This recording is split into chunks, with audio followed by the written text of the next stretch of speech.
मित्रों, आज हम लोग पढ़ेंगे द्वितीय रक्षात्मक पंक्ति। ठीक है।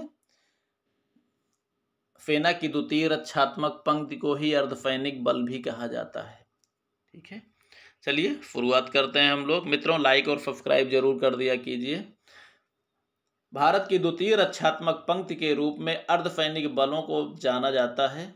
भारत की सुरक्षा में अर्धसैनिक बलों का महत्व किसी भी प्रकार सशस्त्र सेनाओं से कम नहीं होता न है। यह अर्धसैनिक बल एक प्रकार से बहुउद्देशीय कार्यों में प्रयोग किए जाते हैं। आंतरिक सुरक्षा से लेकर भारतीय सीमाओं की रक्षा तक का दायित्व भी अर्धसैनिक बलों पर ही होता है। यह एक प्रकार से भारत की सुरक्षा में द्वितीय रक्षा पंक्ति की भूमिका निभाते हैं। भारत की द्वितीय रक्षा पंक्ति अर्धसैनिक शक्ति द्वितीय रक्षा पंक्ति की भूमिका निभाते हैं। भारत में द्वितीय रक्षा पंक्ति या अर्धसैनिक शक्ति में निम्न बलों को शामिल किया जाता है। यहाँ पर मित्रों, हम आपको संपूर्ण बलों के बारे में हम आपको नहीं पढ़ाएंगे, केवल उतना ही पढ़ाएंगे जितना आपके इंटरमीडिएट के सिलेबस में रखा हुआ है। इसमें आपका संभवतः टीए बटालियन है, एमसीसी के बारे में है और सीआरपीएफ केंद्रीय रिजर्व के बारे में है, रिजर्व बल के बारे में है। ठीक है, तो अर्धसैनिक बलों में मित्रों वही बल होते हैं जो खास करके केंद्रीय होते हैं। हालांकि जो सैनिक बल होते हैं, सशस्त्र बल होते हैं, जिसे हम लोग कहते हैं रेगुलर आर्मी, तो वो तो जल, थल और वायु सैनिक होते हैं। लेकिन द्वितीय रक्षात्मक पंक्ति जो होते हैं, जो अर्धसैनिक बल होते हैं, ये बॉर्डर की रक्षा के लिए होते हैं। रिजर्व के रूप में इनका रखा जाता है। कहीं पर सुरक्षा व्यवस्था की जरूरत पड़ती है, उन पर इनका प्रयोग किया जाता है, चाहे वो आंतरिक व्यवस्था हो, चाहे बाह्य सुरक्षा व्यवस्था हो। जहाँ भी जरूरत पड़ जाए वहीं पर इनका प्रयोग किया जाता है। एक प्रकार से इसमें कुछ रिजर्व, कुछ ये अर्धसैनिक बल होते हैं जो कि बॉर्डर में विभिन्न सीमाओं पर लगाए जाते हैं, खास करके। ठीक है, बीएसएफ हो गया, आईटीबीपी हो गई, ऐसे जो है बीएसएफ, आईटीबीपी, एफएफबी, ये सारी चीज़ें जो है ये सब लगाए जाते हैं बॉर्डरों पे। ठीक है, अब बाकी युद्ध करने का काम हमारे रेगुलर आर्मी का होता है और ज़रूरत पड़ने पर इनको भी युद्ध के मैदान में थोपा जाता, युद्ध के मैदान में इनको भी भेजा जाता है। ठीक है, और बाकी जहाँ भी ज़रूरत पड़ती है वहाँ पर इन सबको भेजा जाता है। ठीक है, चलिए सबसे पहले हम पढ़ेंगे प्रादेशिक सेना। इसे कहते हैं टीए बटालियन या टेरिटोरियल आर्मी, जिसे हम लोग कहते हैं टेरिटोरियल आर्मी। ठीक है, टेरिटोरियल आर्मी या क्षेत्रीय सेना हम कह सकते हैं इसको, प्रादेशिक सेना हिंदी में बोला जाता है। ठीक है, इसे टीए बटालियन या टेरिटोरियल आर्मी के नाम से जाना जाता है। इसका पहले परिचय हम ले लेते हैं पार्ट में। भारत में अंग्रेजों के समय से ही प्रादेशिक सेना का प्रयोग किया जाने लगा था। भारत में सन 1920 में ही प्रादेशिक सेना एक्ट पारित किया गया था और इसके बाद से ही भारत में प्रादेशिक सैन्य बल की स्थापना हो गई थी और आज भी यह सैनिक भर्ती चल रही है। पर 1952 में इस सैन्य व्यवस्था में कुछ संशोधन करके इसमें जो है यह व्यवस्था लागू कर दी गई कि प्रादेशिक सेना में भर्ती सैनिक देश के अंदर सैन्य सेवा हेतु कहीं भी और कभी भी बुलाए जा सकते हैं। सीमाओं के बाहर भी सुरक्षा हेतु अधिक उत्तरदायित्व इन पर नहीं होगा। सीमाओं के बाहर की सुरक्षा हेतु अधिक उत्तरदायित्व इन पर नहीं होगा। इस सेना के गठन का मूल उद्देश्य राष्ट्र की सुरक्षा में विशेष रुचि रखने वाले स्वस्थ नागरिकों को उनके मूल व्यवसाय को बाधित किए बिना सैन्य प्रशिक्षण देकर राष्ट्र सेवा का अवसर देना होता है। यह सेना पूर्ण रूप से प्रशिक्षित होती है, जो कि आंतरिक सुरक्षा में अतिरिक्त आवश्यकता पड़ने पर नियमित सेना के समान सहयोग प्रदान करती है। युद्ध काल में सामरिक ठिकानों की सुरक्षा, हवाई हमलों से बचाव के अतिरिक्त तटीय सुरक्षा का दायित्व भी यही सेना निभाती है। इन्हीं उपरोक्त कारणों से सैन्य प्रशिक्षण प्राप्त इस सेना को रक्षा की द्वितीय पंक्ति भी कहा जाता है। इसका कार्य क्या होता है? आवश्यकतानुसार आंतरिक सुरक्षा करना एवं नागरिक प्रशासन को सहयोग देना, देश की सीमाओं के अंदर कहीं भी आवश्यकता पड़ने पर सैनिक सेवा करना, विमान भेदी दफ्तों की व्यवस्था करना, आवश्यकता पड़ने पर नियमित सेना के लिए सैन्य दफ्तों की व्यवस्था करना, देश के महत्वपूर्ण सैनिक एवं औद्योगिक प्रतिष्ठानों की निगरानी करना, हवाई तथा समुद्री आक्रमण के समय आक्रामक रक्षात्मक कार्य करना। 1962 के बाद यह व्यवस्था लागू की गई कि विशेष अवस्था में भारत सरकार के आदेश पर भारत की सीमा के बाहर भी जाना पड़ सकता है। प्रादेशिक सेना का संगठन। मित्रों इसका संगठन जो है 2 यूनिटों के अंतर्गत किया गया है, प्रांतीय और नगरीय। प्रांतीय यूनिटों में संपूर्ण क्षेत्र के निवासी भर्ती किए जाते हैं, लेकिन नगरीय यूनिटों में केवल उन्हीं नगरों के लोग भर्ती किए जाते हैं जहां यूनिटें स्थित होती हैं। ठीक है। प्रादेशिक सेना में सभी प्रकार के अंगों, तोपखाना, पैदल सेना, इंजीनियरिंग कोर, इसमें रेलवे, बंदरगाह, पोत निर्माण स्थान तथा आंतरिक जल परिवहन आदि इन सब की यूनिटें शामिल होती हैं। सिग्नल कोर में डाक, तार सेवाएं, मेडिकल कोर, इलेक्ट्रिकल तथा मैकेनिकल इंजीनियरिंग कोर की भी यूनिटें शामिल होती हैं। सामान्य सैनिकों की आयु 18 से 35 वर्ष होती है। टेक्निकल यूनिटों की आयु सीमा अधिकतम 40 से 45 वर्ष हो सकती है। प्रांतीय यूनिटों में सैनिक 2 माह का वार्षिक प्रशिक्षण प्राप्त करता है। नगरीय यूनिटों में सैनिक न्यूनतम 144 घंटे तथा अधिकतम 240 घंटे का प्रशिक्षण प्राप्त करता है, जिसमें 8 से 14 दिन का कैंप भी शामिल होता है। इन्हें सारी सुविधाएं, वेतन, भत्ता, राशन, मेडिकल आदि नियमित सेना के यानी रेगुलर आर्मी के समान मिलती है। इन्हें भी सैनिक वीरता पदक, मेडल एवं विशेष परिस्थितियों में 15 वर्ष जिसने सेना सेवा पूरी कर ली हो लेकिन 20 वर्ष पूरी ना की हो, इन्हें भी पेंशन प्रदान की जाती है। ठीक है। प्रादेशिक सेना के मुख्यालय। प्रादेशिक सेना के मुख्यालय ऑफिसर्स कमांडिंग इन चीफ के अंतर्गत कार्य करते हैं तथा इसके सभी मामलों की देखभाल करते हैं। देश में इस सेना के 5 मुख्यालय निर्धारित किए गए हैं। पहला नंबर है TAGP मुख्यालय दक्षिण कमान पुणे महाराष्ट्र में है। दूसरा है TAGP मुख्यालय पूर्वी कमान कोलकाता पश्चिम बंगाल में है। तीसरा है TAGP मुख्यालय पश्चिमी कमांड चंडीगढ़। चौथा है TAGP मुख्यालय मध्य कमान लखनऊ अर्थात उत्तर प्रदेश में है। एक अंतिम है TAGP मुख्यालय उत्तरी कमान उधमपुर अर्थात जम्मू कश्मीर में है। अब तक प्रादेशिक सेना ने निम्न कार्यवाहियों में अपनी सफल भूमिका का निर्वाह किया है। वो है क्या क्या?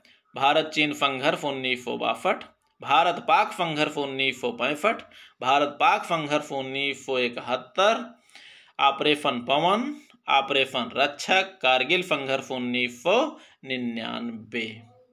ठीक है। ये मित्रों ये समाप्त हुआ। मित्रों इसी अर्धसैनिक बलों के अंतर्गत हम आगे पढ़ेंगे नेशनल कैडेट कोर, जिसे NCC कहा जाता है। बच्चों इंटरमीडिएट के विद्यार्थी सब परिचित होंगे NCC क्या है। ठीक है, सब परिचित होंगे, हमको मालूम है आप लोग भी परिचित हैं। चलिए, लेकिन हम सामान्य रूप से परिचय आपको दे देते हैं। इसकी स्थापना हुई थी 16 अप्रैल 1948 में। इसका मुख्यालय है GD NCC RK पुरम नई दिल्ली में।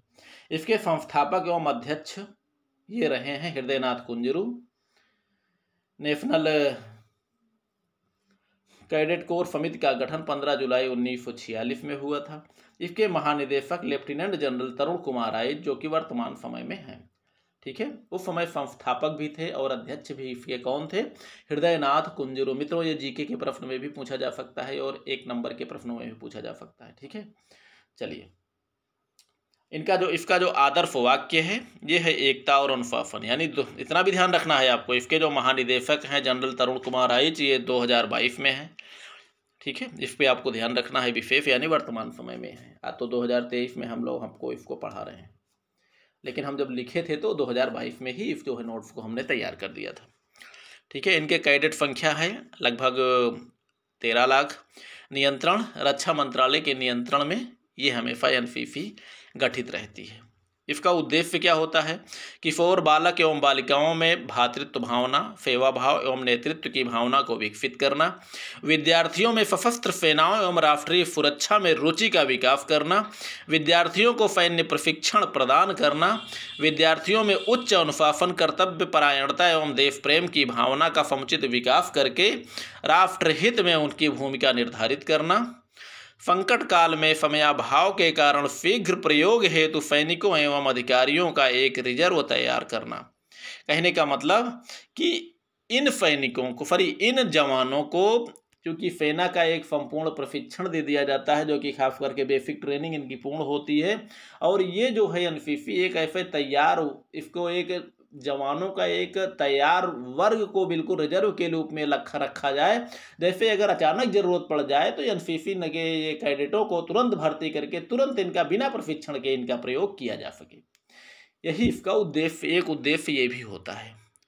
ठीक है, मान लीजिए संकट काल में अगर अचानक जरूरत पड़ गई कि ट्रेंड सैनिक चाहिए, तो फिर ट्रेंड सैनिक में फिर हमारे एनसीसी के जवान ही आपको मिलेंगे, क्योंकि ये सब जो है बेसिक ट्रेनिंग प्राप्त कर चुके होते हैं। और इसी बेसिक ट्रेनिंग के तहत इसीलिए इनको जो है जीडी क्या बोलते हैं, सैनिक जीडी में ये विद्यार्थी जो एनसीसी के कैडेट होते हैं ये परीक्षा मुक्त होते हैं भर्तियों में। ठीक है, अगला है राष्ट्र के अंदर मुफ्त में ही एक ऐसी प्रशिक्षित सेना तैयार रखना जिसको किसी भी समय तुरंत भर्ती करके प्रयोग किया जा सकता है। संगठन इनका आप हम लोग पढ़ लेते हैं। एनसीसी का सर्वोच्च अधिकारी डायरेक्टर जनरल कहलाता है और इसका पद जो है मेजर जनरल के समकक्ष हो। मेजर जनरल का एक अधिकारी होता है जो कि मेजर जनरल पद के समकक्ष होता है। मेजर जनरल पद का अधिकारी होते हैं हम कह सकते हैं। ठीक है, डायरेक्टर जनरल के बाद का जो अधिकारी होती है वो डिप्टी डायरेक्टर जनरल होता है जो कि ब्रिगेडियर रैंक का अधिकारी होता है। उपरोक्त पदों के नीचे मुख्यालय में 4 सहायक डायरेक्टर होते हैं। यह मेजर, कैप्टन, लेफ्टिनेंट पद के अधिकारी होते हैं जो डायरेक्टर जनरल का सहयोग करते हैं। भारत में एनसीसी को 16 निदेशालयों में विभाजित किया गया है और प्रत्येक निदेशालय में एक निदेशक जिसे डायरेक्टर कहा जाता है जिसका पद ब्रिगेडियर का होता है। इसके मुख्यालय के अंतर्गत कई ग्रुप होते हैं और एक ग्रुप में कई बटालियनें होती हैं। और ये बटालियन कई कंपनी में तथा कंपनी कई प्लाटूनों में विभाजित होती हैं। प्रत्येक ग्रुप हेडक्वार्टर के अधीन होता है जिसका कमांडर लेफ्टिनेंट कर्नल होता है। हमारे देश में कुल लगभग 113 ग्रुप हेडक्वार्टर्स हैं। ब्रिगेडियर पद का जो अधिकारी होता है एनसीसी इंस्पेक्टर के रूप में कार्य करते हैं। केंद्र एवं राज्य दोनों एनसीसी पर हुए व्यय की जांच करता है। इसमें जो डिवीजन होता है, एनसीसी एक्ट 1948 के अनुसार एनसीसी में कुल 3 डिवीजन होते हैं। ठीक है, डिवीजन इस प्रकार होते हैं एनसीसी के। कौन कौन? सीनियर डिवीजन, पहला नंबर है मित्रों सीनियर डिवीजन, और ये दूसरा होता है जूनियर डिवीजन, और तीसरा होता है गर्ल्स डिवीजन जिसमें लड़कियों को भर्ती किया जाता है। तो चलिए हम लोग क्रम से इस प्रकार इसको पढ़ते हैं। सीनियर डिवीजन जो होता है इसमें उन विद्यार्थियों को शामिल किया जाता है जो महाविद्यालयों, विश्वविद्यालयों तथा तकनीकी संस्थाओं में अध्ययनरत हों। इनकी आयु 26 वर्ष से अधिक नहीं होती। इस डिवीजन का उद्देश्य अनुशासन तथा नेतृत्व के गुणों का विकास करते हुए सेना हेतु आरक्षित सैन्य अधिकारियों का निर्माण करना होता है। इसे 7 विंगों में विभाजित किया जाता है। कवचित सेना या आर्मर्ड कोर, दूसरा है तोपखाना या आर्टिलरी अंग्रेजी में कहते हैं, तीसरा है पैदल सेना, इसे इन्फेंट्री कहा जाता है अंग्रेजी में, चौथा है इंजीनियर्स कोर, पांचवा है सिग्नल कोर, छठवां है electrical and mechanical engineering core, सातवां है मेडिकल कोर। उपरोक्त के अतिरिक्त अन्य विंग भी होते हैं, जैसे कौन कौन? नेवल या नौसेना विंग, इसका प्रारंभ 1950 में किया गया था। इसका उद्देश्य विद्यार्थियों में नौसेना के प्रति रुचि उत्पन्न करना होता है। नौसेना में भर्ती के इच्छुक विद्यार्थियों को भर्ती के पूर्व ही प्रशिक्षित करना नौसेना विंग का ही कार्य होता है, अर्थात नेवल विंग का काम होता है। और एयर विंग जो होता है इसकी स्थापना 1 अप्रैल 1950 को हुई थी। यह विंग उन्हीं केंद्रों पर है जहां पर हवाई अड्डे या उड़ान भरने की सुविधाएं मौजूद हैं। इसका उद्देश्य विद्यार्थियों में वायुसेना में रुचि उत्पन्न करके भर्ती पूर्व प्रशिक्षण देना होता है। चलिए, ये तो हो गए सीनियर डिवीजन और उनके विंग। अब जूनियर डिवीजन जो है इसमें हाई स्कूल एवं इंटरमीडिएट के विद्यार्थियों को सैन्य प्रशिक्षण दिया जाता है। इसमें 13 वर्ष से लेकर 18 वर्ष 6 माह तक की आयु के विद्यार्थियों को शामिल किया गया है। इसे अलग अलग आर्मी, नेवी एवं एयर विंग में बांटा गया है। इसका उद्देश्य तीनों सेनाओं हेतु कैडेटों को तैयार करना होता है। तीसरा नंबर है गर्ल्स डिवीजन। इसमें जो है लड़कियों को आत्मरक्षा, व्यक्तित्व विकास, शारीरिक विकास, राष्ट्र के प्रति उत्तरदायित्व, कर्तव्य का निर्वाह आदि का प्रशिक्षण देने के लिए गर्ल्स डिवीजन को संगठित किया गया है। इस डिवीजन को भी 2 विंगों में विभाजित किया गया है। इसमें पहला नंबर है सीनियर विंग। इसमें विश्वविद्यालयों एवं महाविद्यालयों की छात्राओं को शामिल किया गया है। सीनियर विंग में छात्राओं को शारीरिक प्रशिक्षण, नागरिकता, मानचित्र संबंधी जानकारी, सिग्नल ट्रेनिंग, सफाई, प्राथमिक चिकित्सा, नर्सिंग की ट्रेनिंग दी जाती है। कुछ विशेष चुनी हुई छात्राओं को शस्त्रों की जानकारी, पिस्टल शूटिंग आदि का भी प्रशिक्षण दिया जाता है। बी नंबर है, अगला है जूनियर विंग। इसमें स्कूल स्तर की हाई स्कूल एवं इंटरमीडिएट की छात्राओं को शामिल किया जाता है जूनियर विंग में। प्रशिक्षण एवं शिविर। सीनियर डिवीजन के कैडेट के प्रशिक्षण की अवधि 3 से 4 वर्ष होती है और यह प्रशिक्षण ऐसे समय में आयोजित किया जाता है कि विद्यार्थियों का अध्ययन बाधित ना हो। एनसीसी के अध्ययन वरिष्ठता क्रम में ABC 3 सर्टिफिकेट प्राप्त करने होते हैं। इनमें C सर्टिफिकेट सर्वोच्च माना जाता है, सर्वोच्च होता ही है। प्रत्येक कैडेट को वर्ष में 120 घंटे की ट्रेनिंग तथा एक 10 दिवसीय कैंप भी करना होता है और यह कैंप प्रायः छुट्टियों के दिनों में लगाए जाते हैं। वर्ष में 2 प्रकार के शिविर आयोजित किए जाते हैं, वार्षिक प्रशिक्षण कैंप तथा मिश्रित कैडेट एवं सामान्य सेवा कैंप।